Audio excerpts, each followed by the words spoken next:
Now, it's going to sound like a pipe dream for some of you, but the Apple Watch was announced over 5 months ago. The Apple Watch as a whole has been a very interesting and odd product, and I usually don't make these speculation vids about a product before I've had one in my hand and tested it, but I can't avoid not criticizing the Apple Watch just because from day one I was a little bit speculative, and my speculation has only grown greater and greater through the months, because in the last 5 months we haven't heard hardly anything, and furthermore, if anything, we've heard reports that kind of mention that Apple's original desires for the Apple Watch as a fitness-oriented smartwatch are no longer feasible, that Apple hasn't perfected the technology and therefore will ship without it. Now, that's really aside the point. If you don't understand what I'm talking about, there's articles on the Wall Street Journal and the New York Times that you can read about. But this video is to explain my take on the Apple Watch from what I've seen, okay? And I believe that the Apple Watch is conceptually flawed. Do I think that it won't be a success? No, I think that it will be very successful. Do I think that they won't sell any on the first weekend? No, I think they're going to sell a lot. Do I think that the reviews will be negative? That's where I kind of don't know. But there's a lot of things to talk about this watch, and a lot of criticisms coming from a lot of people that I don't even want to mention. Well, I'll mention them, but I'm not going to address them because I don't really think they're that big of a deal. Like the lack of really any defining features. It's not a game changer like the iPhone was, or the iPod even, or the iPad, you know. Some say that it's too fashion-oriented and Apple's going for the wrong market. I'm going to talk about that a little, but I think that's really not an issue at all. Some will say that it needs the iPhone to work and therefore is useless. I don't really care. People say the battery's going to suck. Again, don't really care. And people say that no one wears watches anymore, so they're totally useless. Again, I don't really care. And I'm not going to address these points because I don't think that they're that important. One thing I would like to mention is though the Apple Watch is beautifully designed hardware, I think that it is riddled with a slew of useless gimmicks. That's the problem. I think that the Apple Watch is conceptually flawed because when they announced it, when they showed all the features that came with it, I thought, wow, I'm really going to use none of those. And that's the issue. Now, if we look at the competition, which is Android Wear, I've owned Android Wear watches, by the way, and I've used them. And while I was on an Android phone, I actually loved Android Wear so much that when I went to the iPhone 6 Plus, when I bought it on day one, it was really hard for me to leave that smartwatch behind. So I don't think that smartwatches are useless. Yes, I think that it's a smaller niche market. Not everyone is going to want a watch to complement their phone, but I do think there's a market for it. But I think that Android Wear is more conceptually perfect than the Apple Watch. Do I think that the Android Wear system is without flaw? No, there are oodles of problems still. But I think that Google has a better aspect and envision of what a smartwatch should be. Because if you look at Android Wear watches, none of them are designed to call your attention. None of them are designed to say, hey, look at me, play a game on my watch or watch some photos on your watch. It's a watch. It's a complementary device to your phone. So the Android Wear watches are basically notification devices. When someone calls you, it'll display on your wrist. When you're driving turn by turn, you can see the next direction. They're designed to be complementary devices and not primary input devices. And that's why I love my Android Wear so much, because I was able to look at it and go on. Very seldom did I touch the watch face. When I wanted to do something, I just opened it directly on my phone.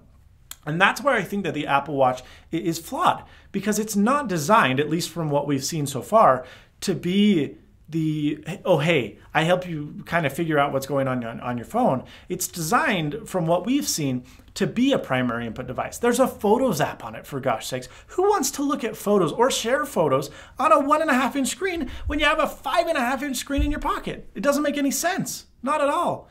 This new communication thing, like sending your heartbeat to friends and loved ones, what is that? That is like the most gimmicky thing I've seen ever come out of Apple, or really any company for that matter. I mean, it's even weird if Samsung would have done it, and they're like the kings of doing weird things that nobody really wants. I just think that conceptually speaking, the Apple Watch is flawed because it calls for our attention. It says, hey, look at me, play with me, I'm a watch, play Flappy Bird on it. No, it's not designed to be a primary input device. We're supposed to look at it, see the notification, and be done. And that's where I think that Apple Watch as a whole is misconstrued because it's not made as a complementary device. It's made with a powerful processor and a lot of memory in it because it's designed to be an actual primary input device. And I think that has a lot to do with my second point, which is the price. Because of this, because it's designed not just to be a designer or a luxury item, but the fact that it has some pretty heavy duty tech in there that honestly, I don't even think should be in a smartwatch. The price is substantially higher than the competition. We're looking at a $350 watch for the entry model. Okay, for the entry model. Stainless steel, there's no crystal display on it, it's just glass, $350. You look at the Moto 360, that's $249. And you can get them on Amazon for like $160 already. You look at the LG G Watch R, which is a beautiful watch, by the way, $300. Okay, so those are the high-end Android Wear watches. They're $50 to $100 cheaper than the entry-level Apple Watch. Now, I do believe that the entry-level Apple Watch is going to be beautiful. I don't think that it's going to be, poorly designed like the run-of-the-mill, the first examples of Android Wear were, like my Samsung Gear Live and the LG G Watch, the original one. But I do think that price is a big problem, okay? Now, we look at some of the upper-end editions, like the Apple Watch Edition models, like the solid 18-karat gold watch. I believe that watch, and it's because it's made of solid karat gold, it's not plated, it's solid 18 karat gold, the whole body, I believe it's going to be above $5,000. And people will say, well, that's stupid. Why would anyone want that? People want that. Why do people buy Rolexes? Why do people buy Panerais? Because they have the prestige of being expensive. So there is a market for that, and I can understand why Apple would make a $5,000 watch because it's a sense of class, of wealth, and that's what people seek for, okay? But in the lowest model, $350 is a huge buy-in, especially considering when most people are paying $199 on contract for their phone. To say, okay, here's your phone for $200, even though they're really paying more over the 2 years, but here's your phone, $200. Now give us almost 2 times as much for this little complementary device that goes on your wrist. It's a big problem. Now, some people would say because the high-tech stuff is so present in the Apple Watch, it has to retain a high price. Apple has huge economies of scale. They can manufacture pretty much anything to be worth pennies. I mean, they are literally the most powerful company in the world. They have $185 billion cash on hand. They could take down those profits substantially in the first quarter or the first couple of quarters, or even the first year, to bring that watch down to a reasonable price where people would say, okay, yeah, I'll buy it. I'm not really sure if I'm going to use it, but $150, that's fine. I mean, if it doesn't work, I can sell it on eBay or whatever. But a $350 buy-in is not an impulse buy. It's not one of those things where in the store when people are buying their iPhone, oh, do you want to buy this watch for $150? Oh, yeah, sure. Do you want to buy this watch for $350? I'm good. No, thanks. So I think that the price and the power, those are the two biggest problems. And then one other problem for me that most people will say, well, Quinn, that's dumb. That's not really a problem.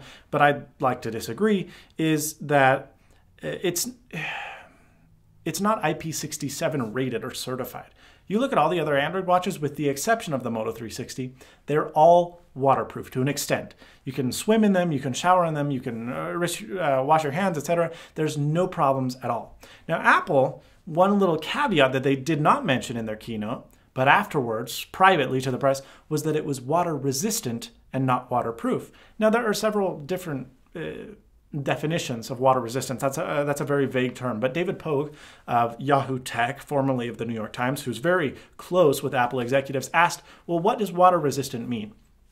And one of the PR people, or maybe it was one of the executives, I don't really remember, but they said the Apple Watch is fine to be used while washing hands, it can get rain on it, etc., but do not swim or shower with the watch. Okay, if I have to be conscientious or cautious of what is on my wrist because I don't want to damage it if it accidentally gets in the water or I go swimming with it, it's a real problem. Okay, I've had watches that are not waterproof. They're really annoying because you have to take it off, even when you're washing your hands or when you're showering. And granted, this watch you're going to take off a lot because you're going to charge it every single night.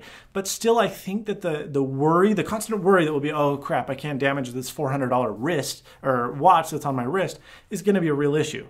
If it weren't IP67 certified and it was $150, maybe that's a different story. Or if it retained the $300 price tag, $350, and was IP67 certified, then it would be a little bit more justified to retain that high price. But it's not.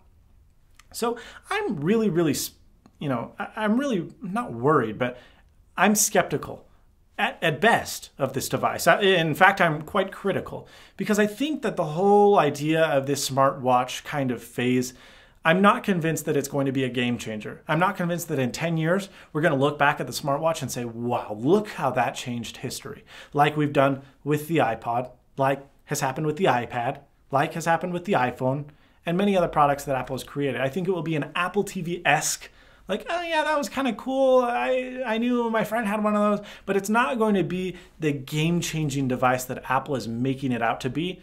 And I think that's a real problem. I think that Apple is in desperate need of creating a brand new innovative product. It's not like they're hurting as a company. They recorded their most successful quarter of all time. And a lot of people are saying, well, Apple's in rough shape, or the leadership at Apple isn't responsible, or there are going to be real problems in the next couple of years. I completely disagree. They are in really good hands, and I think the innovation now is probably as good as ever. But this seems like an off point. I think we've gotten to a product that is really quite confusing and nobody's really convinced is all that great. Now, I may be here in 5 years eating my words because for something like the iPad that I said, well, that's just a large iPod Touch, along with hundreds of other people, are now looking at the iPad and how much growth it's had, not just now. I mean, now it's kind of dying off in first world countries, but in third world countries, tablets are taking off like crazy. They're literally becoming replacements for computers. And so it is interesting to see kind of how these products scale. But Apple Watch is one that hasn't gotten me convinced. I don't think that we're going to look back and say, wow, look at how that watch changed everything. Rather, I think we're going to look back at it and say, oh yeah, that was a little pretty thing you could wear on your wrist. I'm Quinn of Snazzy Labs. Thank you so much for watching. Please subscribe, rate, and comment. Let me know your comments below. What do you think about the Apple Watch? Do you think the same as me, or am I crazy? Thanks so much for watching, and as always, stay snazzy. See you later, folks.